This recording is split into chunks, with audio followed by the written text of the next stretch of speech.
Hello, everyone, and welcome into episode 80 of the Stomp the Bus Show. I'm your host, Mark Harris, coming at you with Colton Dodgson, my trusty co-host. Colton, Yeah, how's it going, man? honored to be back, Mark. A little exhausted. I got a new puppy running around my apartment. A lot like I'm also a teacher, and I see a lot of similarities between high school juniors and puppies. So it's really just been an around the clock grind between those two undertakings. So happy to be here and get a break from it all for a minute. There you go. Well, hopefully I can lighten your mood with some news about Arizona Hey, State finally Mark, getting its penalties from the NCAA. I expected this to be a cumbersome episode with everything we're gonna have to go through, and generally the state of Arizona, right? It's nothing has gone. Yeah, even the Really, Diamondbacks are hitting some no, it's struggles. just across the board, man. Nothing has been good. So anyway, let's get into it. Yeah, let's get into it. Okay. Long story short on this, the penalties that Arizona State has to deal with moving forward aren't really that bad, right? Yeah, it It seems like they it took the big one last year, which was the yes. self-imposed bull ban, right? So Yep. It shouldn't have been announced 4 days before the season, but it's in the past. Uh, yeah. So effectively, the only things that are going to affect Arizona State are they have to deal with some scholarship reductions, and then there's 4 weeks between now and August 1st where they can't be in contact with recruits or have recruits on campus. Now, this is according to Chris Cartman of 24/7 Sports, Sun Devil Source. He's been just absolutely money on all of this reporting. Um, ASU can choose when those penalties are served. So they can kind of, if you've been following ASU recruiting recently, like they've been having a lot of guys commit now. They're going to have a lot of guys at the spring game this Friday, this following weekend, and like just from like a practical perspective, like okay, so you can't bring kids to Tempe in mid-June when it's 110 outside, like it's not like that's yeah, the mid June to worst. mid July. Yeah, Yeah. So you might as well just get no, all that's a this good. in the spring while it's still tolerable outside. Yeah, And that's an according to interesting wrinkle to it. I didn't even know that they got to choose when they this is served it. according to Chris Cartman. And then because they reduced their scholarship allotment by seven last year in 22-23, they must reduce by one from 85 to 84 in 2024. So they literally just one scholarship reduction moving forward. Now, all the juicy stuff in this really, oh, and they're also on probation for 4 years, which that sounds scary, but ultimately what it is just you can't, like, you're under a harsher penalty structure if you mess up again, basically. So And you're kind of right? You're not going to fly under the radar if you're on probation, essentially. exactly, yeah. So, yeah, it makes sense. I was thinking it's a little ironic that they were punished for dead zone recruiting infractions with a dead zone for recruiting, right? It's kind of a full circle, or a Hey, dead period, dead. Yeah, you get what I'm saying. But kind of a full circle moment there, right? It all comes back. But you said it. The juicy stuff was all of the show cause penalties that Chris Cartman broke yesterday, and who was involved in all of this stuff. Which, I mean, when you get into like who was involved and what they were doing, it sounds so much more sinister than what they were actually doing, right? Like no, I know. It's because not of, because of the context, right? Of this is it's the college football context, so everything seems so much worse than it actually was. But in the realm of college football, this stuff is stuff that you can't do, especially given what was going on in the world during, the time in which they committed the infractions. But I'll let you outline all of the people involved and kind of what that looks like. Yeah, I'm not going to go through every single show cause because it's basically all of the former staff. Just the juicy ones, right? Yeah, yeah. Herm Edwards gets 5 years, I believe. Here, let me open up the story. Antonio Pierce still has not. Uh, he hasn't even officially agreed to anything, which I just like. It's not like Antonio Pierce is just going to be in the NFL for the rest of his career. Like, Yeah. from both sides, from his side and from the NCAA side, it's like, let's just get this done. It's not like it's not going to materially affect anything. Let me see. Because Cartman has it on his Twitter. Okay. Derek Hagan, former ASU wide receiver, 10 years show cause. Robert Rodriguez, 8 years. Eric Bowman, 8 years. Prentice Gill, 5 years. Chris Hawkins, 4 years. Zach Hill, 3 years. Yeah. And I know Jaden Daniels' mom was involved as well. He has to disassociate from the university, which I'm sure. Yeah, that'll be a long time ago. Yeah, that is such a weird and I want to be clear. Jaden Daniels' mom paying for people's hotels and flight tickets, it's not actually bad. Okay, no, it's not an indictment on her character or anything like that. No. But it is just just from a curiosity standpoint, it's why were you why were you doing that? Right? Well, yeah, I think there's two elements to that kind of stand out to me, right? It's one, understanding that there was such a heightened sense of security around everything that anyone was doing at that time, right? When you consider lockdowns and travel restrictions and all of these other things, that paying that stuff wasn't just going to fly under the radar, especially during a dead period when recruits weren't allowed to be on campus or allowed to be wherever, right? So having them travel around and having that be traced back to you could be something that would lead somebody to proceed with a little caution, right? Have a little bit of pause and think, okay, what might be the ramifications of this? But I think that's where you get the institutional failure of this whole thing, right? Where how is she being able to operate and do those things without being informed? Or maybe she was, but it doesn't seem like she would have been when you look at all of the show cause penalties. It's almost like, why was she allowed to operate under those circumstances and do the things that she was doing to host those recruits, right? There's a lot of interesting layers to this. And I mean, we talk about Michael Crow every week on this show, but I'm almost at a loss because I don't know what we can say about Crow that we haven't already said, but you're right. When you paid a guy a $4 million severance package, and then he clearly agrees to a 5-year show cause penalty, right? You could have dismissed him for cause, and you didn't, right? Yeah. I struggle to, and I'm just looking through Chris Carter. I don't know where I just missed it, but we're talking about Michael Crow and sort of his statements throughout this whole process right here. He goes on 98.7 in February of 2022 and says that all the wrongdoers are gone. And then 7 months later is when the severance comes out with Ray Anderson, or with Herm Edwards. I'm sorry.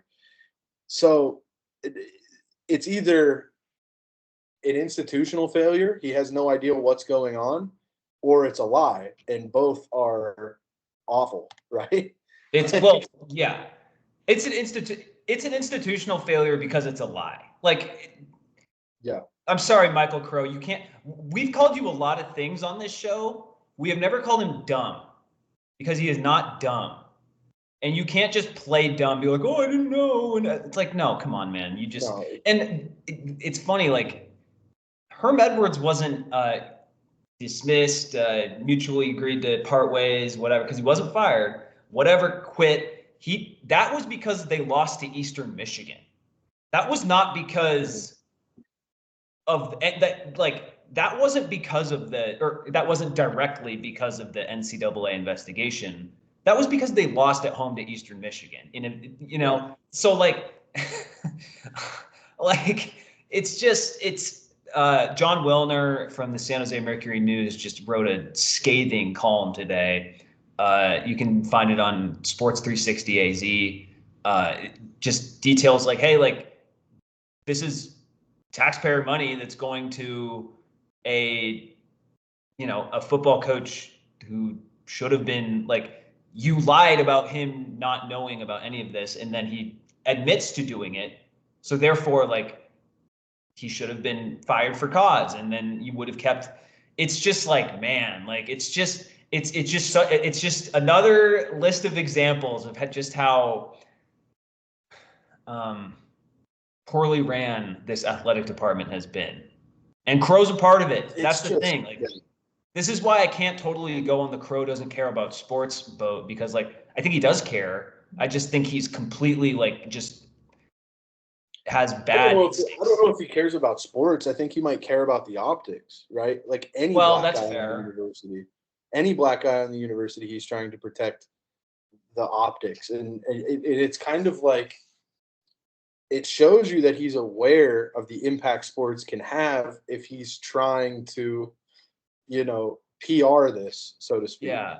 Which is interesting to me, because why do we ignore sports on the level that we do at this point, when he's clearly trying to preserve sports because he knows what kind of impact that might make? Do you see what I'm saying? It's kind of Yes. like it's kind of a weird catch-22 where I'm like,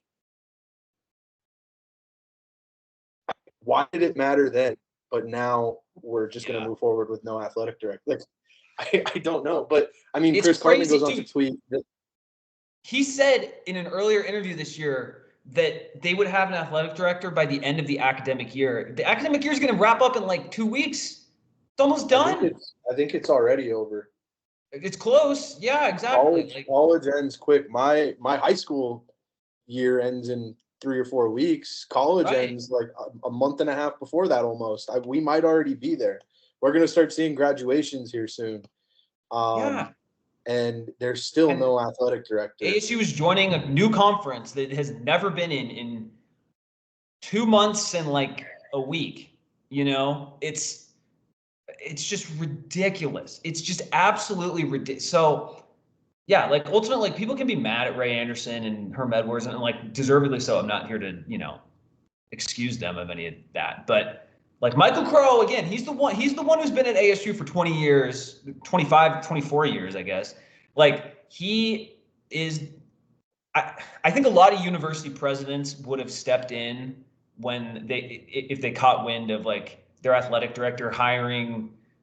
Who would, like, a college football coach? Let's say they're trying to hire, like, Rex Ryan to be their college football coach.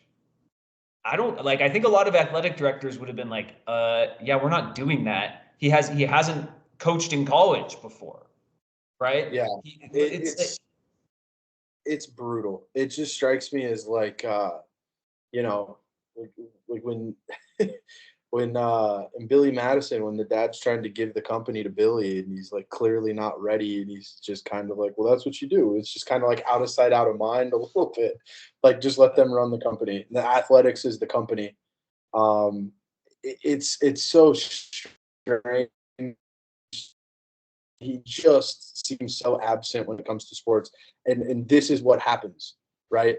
I think this is what he was trying to avoid when he's talking about, when he's going on 98.7, talking about the wrongdoers being gone, and all of these other things. The tweet goes on to say that ASU officials were aware for months about numerous credible and accurate allegations of Edwards' involvement, and he still got $4.4 million in severance 7 months later, right? So 7 months later, after ASU officials are already aware. There's no way that they got less aware in 7 months. You know what I'm saying? Like, Right. more information had to have come to light. So what led to them getting to that point? And I don't know. I feel like this isn't necessarily over in terms, because this is such a massive institutional failure on the part of athletics, that this can't just like to be more answer for on this. Does that make sense? Like, this can't just be where this ends. Do you get what I'm saying? Yeah, I do. And like, I think a lot of attention will be turned towards Crow now, It has to be. especially like it. Yeah. And I, I don't know. It's almost like athletic sports fans have been mad at him before, but now it's like a different, like, now it's more like, hey, like, this is a fiduciary mistake. Right. This isn't like, There's numbers attached to this isn't not, funding the basketball arena renovations or whatever. Like, this is a little bit more of like, actually, I don't want to say it's like actually bad, but it's beyond, it's not just sports, right? It's more than that.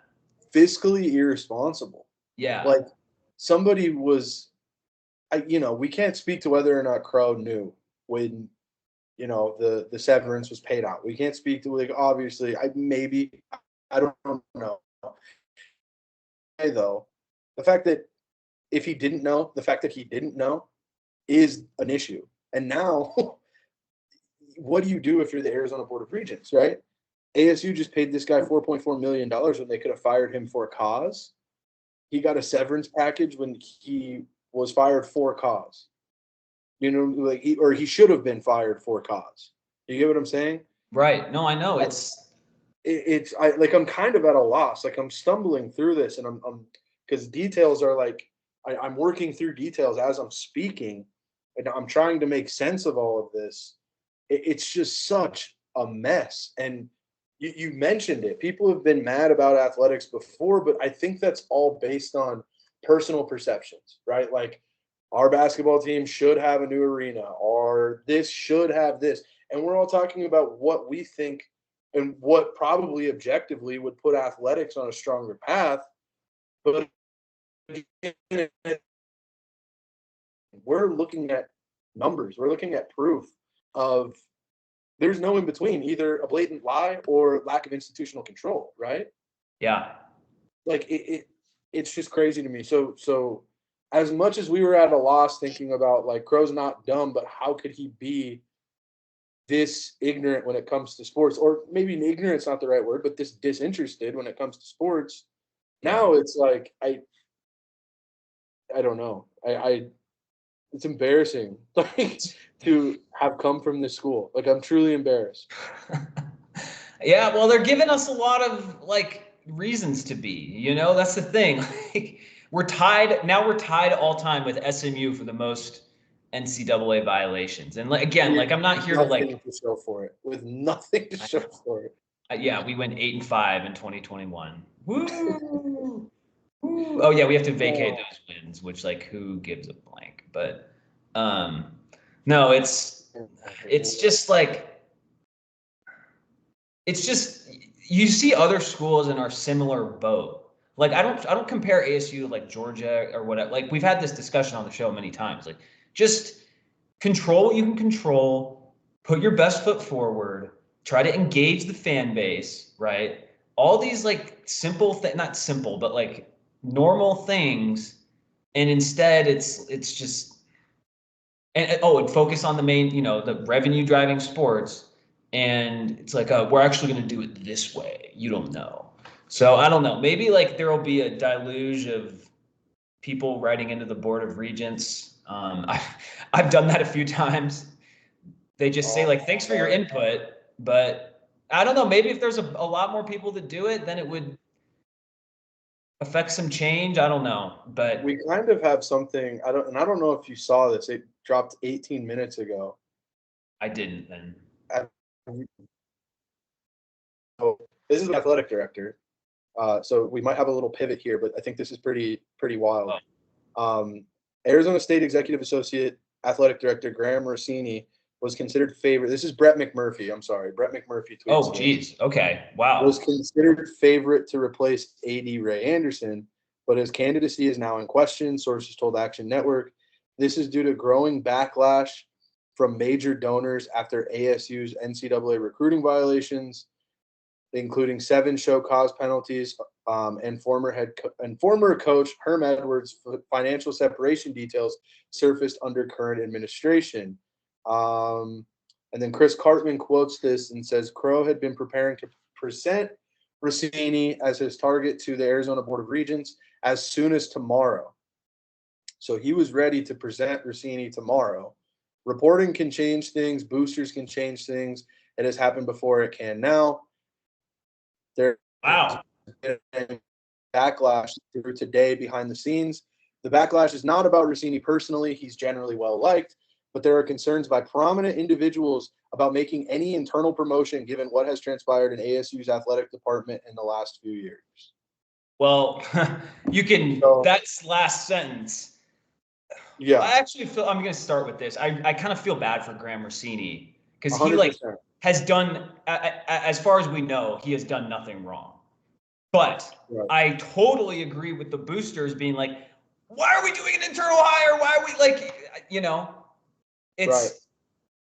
Yeah. And so, I mean, what is going to happen now in terms of what is Crow going to have to answer for before he can, or when he goes to present a target, right? Like this throws a further, I mean, let's think about it this way. Had these sanctions not come out yesterday, or the show cause penalties and the reality of the situation not happened today, we're probably looking at Rossini hired as the athletic director pretty quickly, right? Under normal circumstances, if he's going to be presented as the target tomorrow, if he was going to be.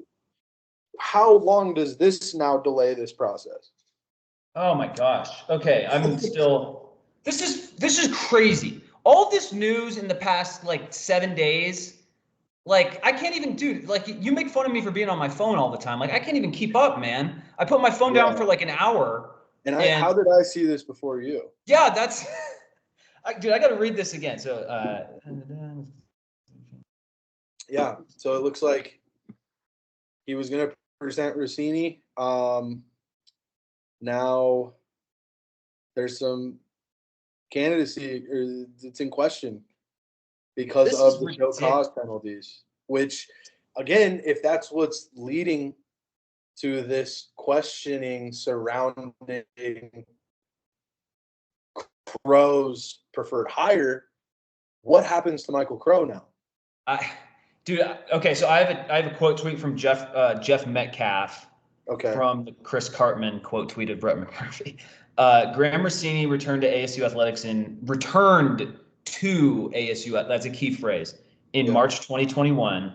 Would not be fair to pin NCAA violations on him. That is true. No one is arguing that Graham Rossini did this. 100%. No one, he's ultimately just caught up in, he's kind of a symbol of Michael Crow's sports ineptitude. Right. Because of the internal hire. He's the scapegoat for that lack of institutional control, essentially. Well, and because it's an internal hire, because Crow has taken for freaking ever to do this.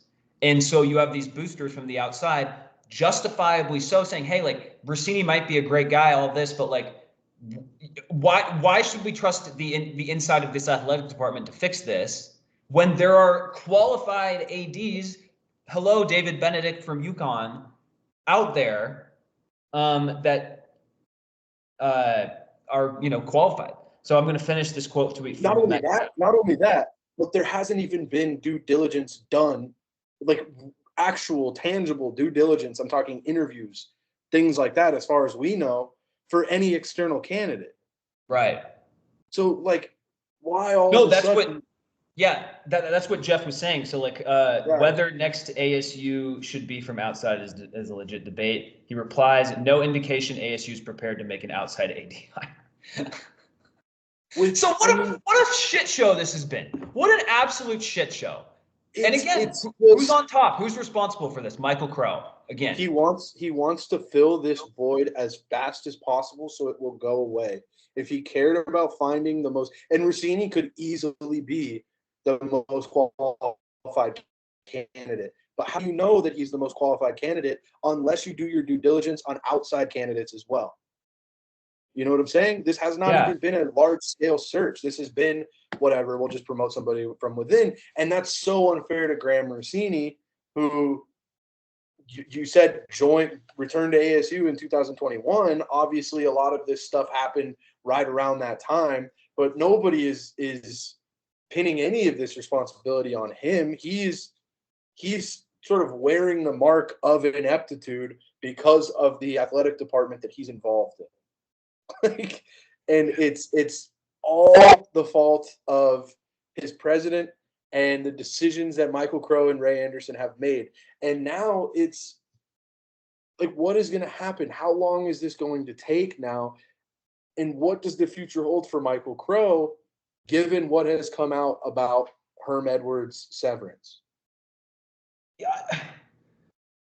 This isn't even an athletic director discussion anymore. We're beyond hiring an athletic director. Now we have to wait for a decision to be made on the president of the university, because and what the Arizona Board of Regents is comfortable doing moving forward, because he has botched this so thoroughly that the trust isn't there on anybody's part anymore, and rightfully so.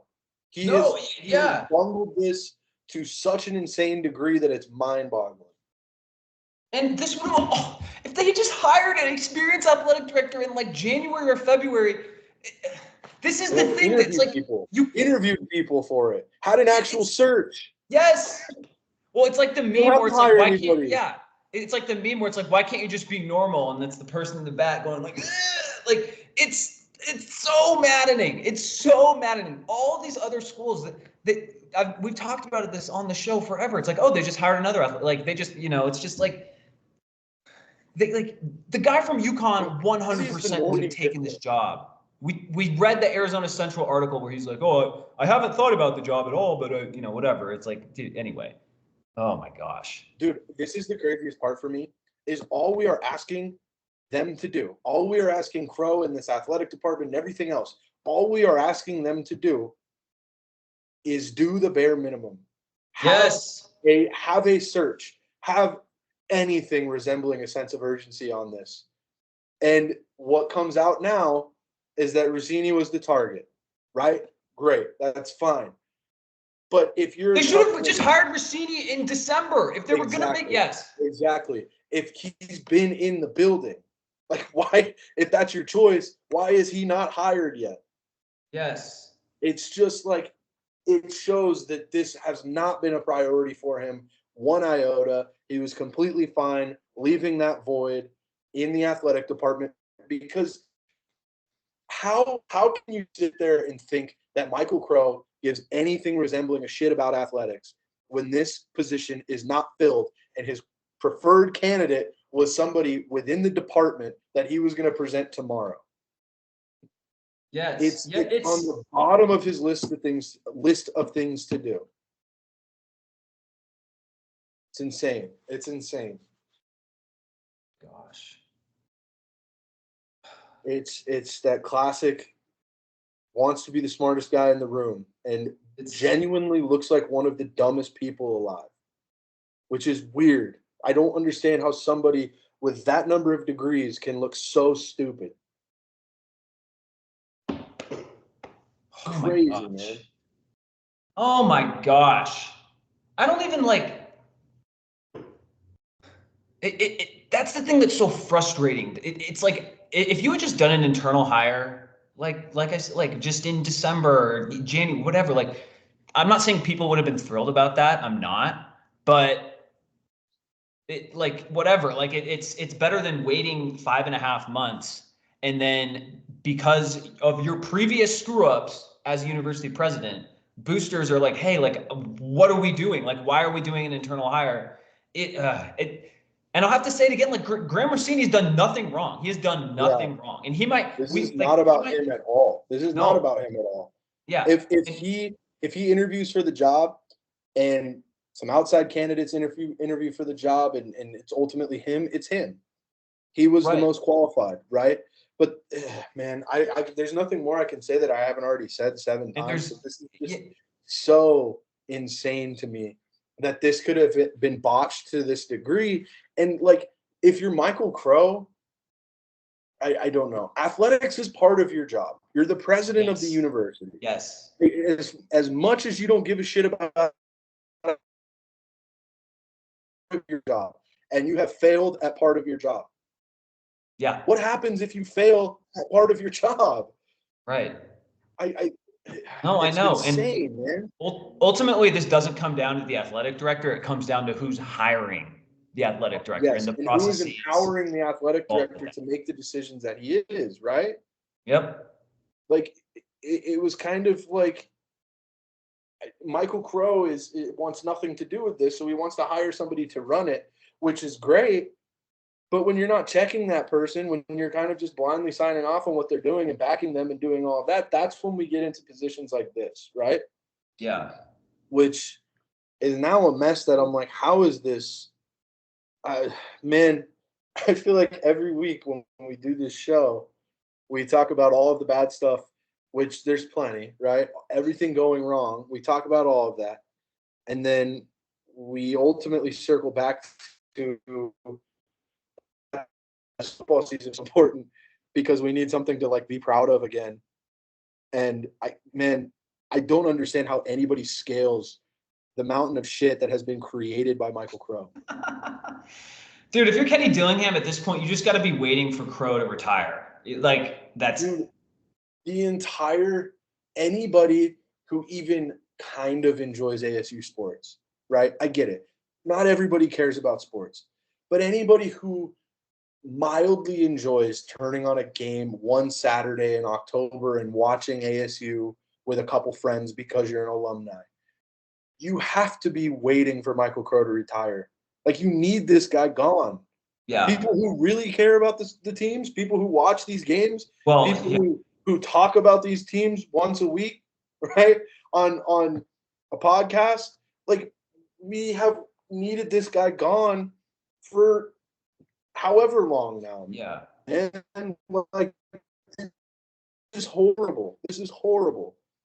Well, And and this is one sure, he's thing. done great things with other parts. Yeah. No, no, no. And I was going to expand on that. This is kind of like how sometimes when like this is kind of going to get morbid here, but like sometimes when a bad sports owner dies, I think there might have been one recently. Like this should be something you should think about if you are in charge of if you're a pro sports owner or a university president, like, and it's different, obviously. Like if you're a pro sports owner and you passed away, but like if people are happy that you passed away because you effed up their favorite team, like don't put yourself in that position. And I'm not saying like Michael Crow, like it's different with Crow, but like people will be happy when he leaves Mhm. despite all of and I don't know what the percentage would be, but like despite all of the objectively good things he's done with the university, there is this black cloud that's hanging over a part that a lot of people really care about, right? Even if it is 100%. inconsequential in the whole grand scheme of things. Like I think most sports fans understand that. But guess what? Being a like it's because like you care even though you shouldn't care, right? That's how it is. Um, It's the sports teams are like sort of this symbol. It's the common symbol or the common uh mascot, I guess. I don't know yeah, how else to describe. It's the mascot of the university, right? Whoever you are, like these sports teams are sort of a sense of pride for so many people, right? yes, And yes, you know, they show up to your university and they get your number one in innovation degree and your new American university and all of the things that you've done to turn and alter the perception surrounding Arizona State University. That's all great. But like we continue to be a joke because of how the athletic department has been run. And yep, when you're hyper focused on the optics of your university, but your front porch is dilapidated, like how does that compute in your mind? How have you not for 1 second thought, okay, we need to do a little better, a better job here. We need to get something put forth a product that this alumni base and these boosters and all of these other people who help support this system that drives revenue for this university, we need to give them something to be proud of again. And it just gets worse and worse and worse and worse. I know. And speaking every of single day, it gets worse. And now this has to be like a tipping point. I would hope so. The Graham Rossini candidacy being in question has to be some sort of boiling point, right? Something has to come of this. If they don't trust this guy to make hires from the part, like, what do you do? What do you do? I don't know, man. This is so dejecting because nothing's going to happen. He's going to keep his job. He's going to work as the president of this university for as long as he wants to. And then we're going to be in this position over and over and over and over again. I don't. Yeah. I did have one actually positive thought coming from this. And it's like, okay, at least there is some booster pressure out there. 100%, At least yeah. That is the silver lining in this. Now it may not even like mean anything, right? Like, but that's it. But yeah, it's just yeah. We can talk about transfers and the product on the field, and that's what we enjoy doing. That's the fun part of doing all of this. But that all seems so inconsequential. Yeah. It all seems so insignificant when those players on the field aren't back. They're president who cares about their product at all. And that has become more and more and more clear. They don't even have a face of the department. They have a guy who's filling in. I don't know, man. I continue to be at a loss. Like, I continue to think about it, and then it just gets me more and more angry. And I'm like, I don't know. I'm anxious to see what happens moving forward with the Arizona Board of Regents and, what comes of this Graham Rossini story. But I don't know, man. As long as Crow's attached to this stuff, there's really no reason to have faith in what is going to happen. What reason do we have? No, it's true. Yeah. Well, okay. I think we've gone into this a sufficient amount. I mean, thank you for catching that too, because like I would not have caught that on the show. Talk about some portal stuff, man. Yeah. So you weren't here for last week's segue. Yeah. You weren't here for last week's show with Rashada leaving. With time, I feel like it's less. It seems like Sam Levitt was on track to win the starting job, and it looks like Rashada is going to do a Dante Moore thing where he's going to go be a backup at a huge power. If you're going to be a backup, better to be a backup at Georgia than ASU, I guess. I get it from that point. Do you have any thoughts on Rashada because I kind of shared mine last week. Before we get into some of the other transfers? Not really. I think Kenny Dillingham was, he always does the thing where he's like, wish you all the best, go be great, whatever, gives the guys their flowers on their way out. But I think his statement at practice was pretty telling, talking about, if you're half in and half out, nobody's reaching their potential, right? Like, he's trying to bring in guys who are all in, regardless of the talent or regardless of the plan that the program may have had for them. It's like, not necessarily hang your head, he's gone. You're right, Levitt. I mean, for me, the first thing I thought when I saw Rashada was transferring was like, Levitt must have really done some special things or must look really good to have this much influence over the job already, right? You would think Rashada, and I don't know, maybe he switches up, maybe he wasn't as committed as he initially said, but it sounded like he was embracing that competition. And if that has changed at this point, what has made it change? And my immediate reaction was Levitt has just put that much distance between him. That makes me feel good about what they have in Levitt. that was kind of my takeaway, is they must really Right. like what they have in Levitt, and they must be moving forward, assuming that Levitt is the guy. But we also talked a ton about depth, and you're one sack away from going back to Bourget again. And Bourget is a great option at ASU. He's a great guy to have on the team, but we kind of know what we have in him, right? Like, we've seen him play in this system a little last year, and he's a solid backup guy, but I don't think he's ever going to get ASU to that ceiling that they're trying to get to, No. right? So they've talked about bringing in another transfer. I saw the guy from Nebraska. His name's Yeah. escapes me right now. Get into that, Jeff Sims, Yeah, later in Jeff the Sims, show. who they're connected to a little bit, but it does make me feel good about what they have in Levitt. So that was kind of my main takeaway. Best of luck to Rashada. He's had a real tough go of it in Yeah. his career. So hopefully he's able to find a spot and really settle in.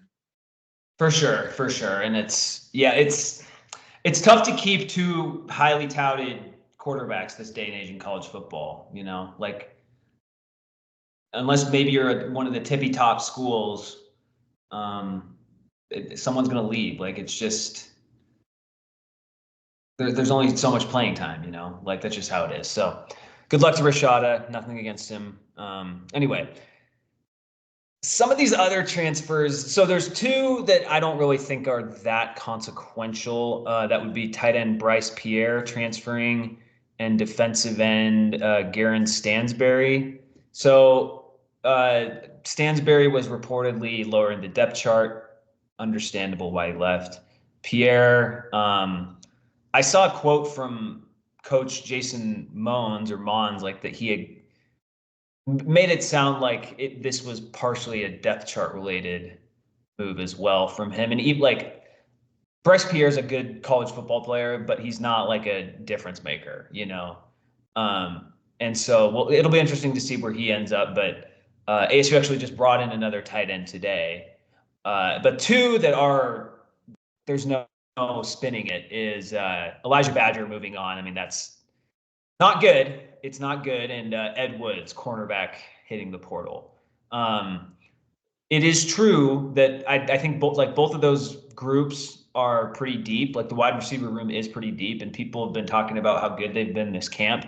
And that's with Badger not even playing, because he had a back injury that he suffered against Oregon, and that's kind of kept him out of spring ball. And so, like, I get it. Like, if you're Badger, maybe this back injury, like, you just want to cash in, So, like, I get why he would leave, just from a totally non-biased opinion. But as an ASU fan, it sucks, man. Like, this guy, he's been here a long time. Like, it would be cool to have someone like that finish out their career with ASU. He probably could have gotten drafted this year. I don't think he probably would have been like a 4th round pick or something like that. But sucks to see him go. Like, there's no, it's just, and what made it worse is he transferred out on the day that all the sanctions hit. I think it was last Friday. And so, like, that just kind of amplified it, even though it's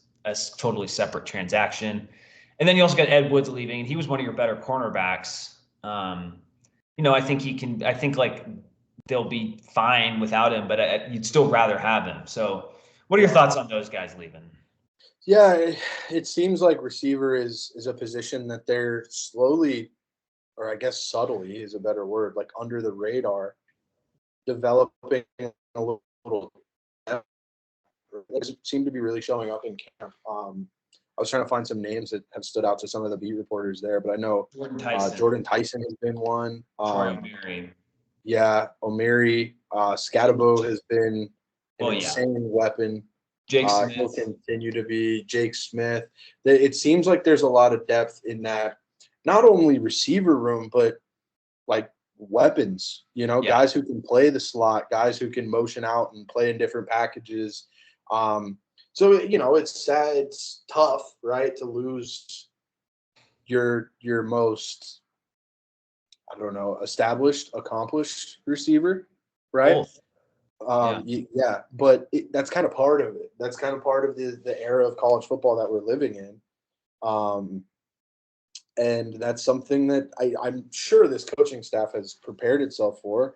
Hines Ward, as the receiver coach, has been a bit of a draw so far. I know a four-star from Texas, a receiver just committed class of 2025, I think, just committed to ASU, and said Hines Ward was a big reason why. Playing with a guy as accomplished or learning from a guy as accomplished as Hines Ward might be a selling point for some of these transfer receivers, bringing in guys to replace these departures. But again, it's one of those things that I think I have enough faith in Dillingham and his staff, based on what I've seen so far, to believe that the coaching staff has a plan in place to sort of mitigate the departures, right? Yes. Yes. So I think there's enough depth at these weapon positions, right? These skill positions, that they'll be able to fill the gaps. Obviously, you're probably a better offense with Elijah Badger, but No, I you don't are. think You are. yeah, But I don't think that your floor drops. Your ceiling might drop a little bit, but I don't think your floor drops significantly. I can see If that. that makes sense. Yeah. Yeah. So that's kind of how I feel about that. But. Yeah. It just, yeah, it's like, it's more, I don't know, it's more like sentimental and emotional. It's like, dang, like I liked watching Elijah Badger play, man. He's a really good player. Like awesome guy to watch play. Yeah, He was a really lot good. of fun at ASU, but yeah, again, you gotta, yeah. I also understand his reasons to leave too. So it's not like, some terrible thing. They did bring in one guy today. This is tight end Shimon Mateer. He he was with Colorado during the spring, but had subsequently entered the portal. He spent 10 practices with Colorado, according to Arizona Sports. But he had been with Cincinnati the past 3 years, and he actually he had 258 receiving yards and caught 5 touchdown passes. So looks like this guy will be a good, solid addition to the tight end room that needs a solid addition. 100%. Yeah. I don't know, man. We're coming up on the spring game. That'll be cool. Maybe guys make an impression there. Yeah. But it's just wait and see. See who comes out then, and look at who they're going to add in terms of that depth quarterback, right? See who else they're going to bring in to push Levitt. Obviously, we're just going to assume he's a starter at this point. That's what Rashada's transfer seems to support. So Yeah, we'll operate under that assertion and then go from there. But yeah, it'll be cool to see what comes out of the spring game. That I'm looking forward to. for sure. No, yeah, I can't wait. I'm very excited to go to that in 2 days.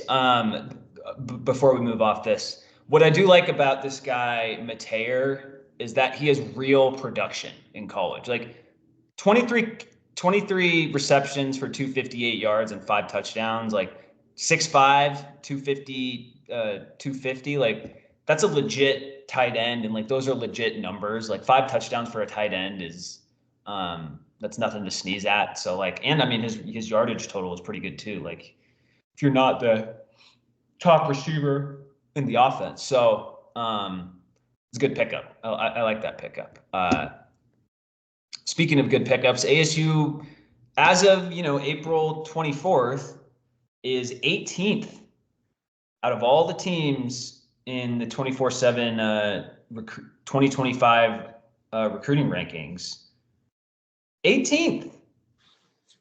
They added a good chunk of players this weekend, most notably 4-star wide receiver Adrian Wilson, and they added a few other guys as well. And another guy they got from Phoenix, this guy, Rylan Dillard Allen, he's a defensive back, reportedly ran like a sub 4.3. And I saw an interesting note about his commitment. Dillard Allen is the first top 10 recruit from the state of Arizona, not a top 10 overall recruit, top 10 from the state of Arizona recruit that ASU has gotten since 2017. So that just shows you how little the previous staff recruited the state of Arizona. Right, and it also shows that, Dillingham is working so hard under the circumstances, right? Like Yep. it's such a weird, it's such a polarizing juxtaposition for me to look at the that is the athletic department, and then look at Dillingham actually doing some great things with that as the backdrop, right? Getting people to want to come here. Not that recruits are super in tune with Herm Edwards' 5-year show cause and what that means, but Right. the fact that this is a program under investigation and it's over, right? We're finally past that, but they're still making waves with all of that going on. I would love to see what we're able to do as a program, as a football program, without such massive distractions at every turn. Yeah. So they added 2 other guys. These are both 3 stars. Isaiah Iosefa from Hawaii and Benjamin Alefayo from Orange Lutheran in California. Apparently they got another. I think they got an additional commit as well that hasn't been announced, but I'm not. Maybe that at this point it already has been, but yeah. And the thing is, like, they're not going to finish. What? Oh. I do have a quick update on the Michael Okay. Crow stuff. So Cartman tweets again, a lot of developments behind the scenes. Board of Regents is considering bonus structuring that would incentivize greater revenue sports success in Michael Crow's next contract. I wish this had been thought of before. There will be it seems like there will be a next contract. Yeah, that's scary. And giving him bonuses, for sports doing well. I mean, I don't like, honestly, whatever, like, I don't care who gets money. Like, I don't like whatever just gets the job done, right? Like, so that's an interesting wrinkle to this for sure. Thanks for catching that. What I was gonna finish up with is, like, they're probably not gonna finish 18th overall in the final recruiting rankings, but it's nice that you're just not playing catch up, right? And you're just going about things in a just normal way. You're recruiting kids from Arizona, right? Like, even though Cooper Perry from Notre Dame Prep, like, he didn't come here, you were really in the mix for him. And, like, that's an encouraging sign. So, yeah, but it'll be interesting to see who they add from the portal. There's 2 other guys that have been significant targets, those being former Nebraska and Georgia Tech quarterback Jeff Sims and former Texas edge rusher Jamond Tapp. Tapp is former 4-star recruit, clearly just didn't break into the Texas depth chart as much as he would have liked. Colton's computer died, so he's out. I'll kind of wrap this up then. Hopefully you can get this guy Jamon Tapp. Anytime you can get a former 4-star, maybe he's a little overrated, whatever, like, that's still an awesome thing to grab. And then with Jeff Sims, I don't think he's coming in as, I mean, I'm sure he, like, has the opportunity to start, but I mean, it would seem like he's more of a backup option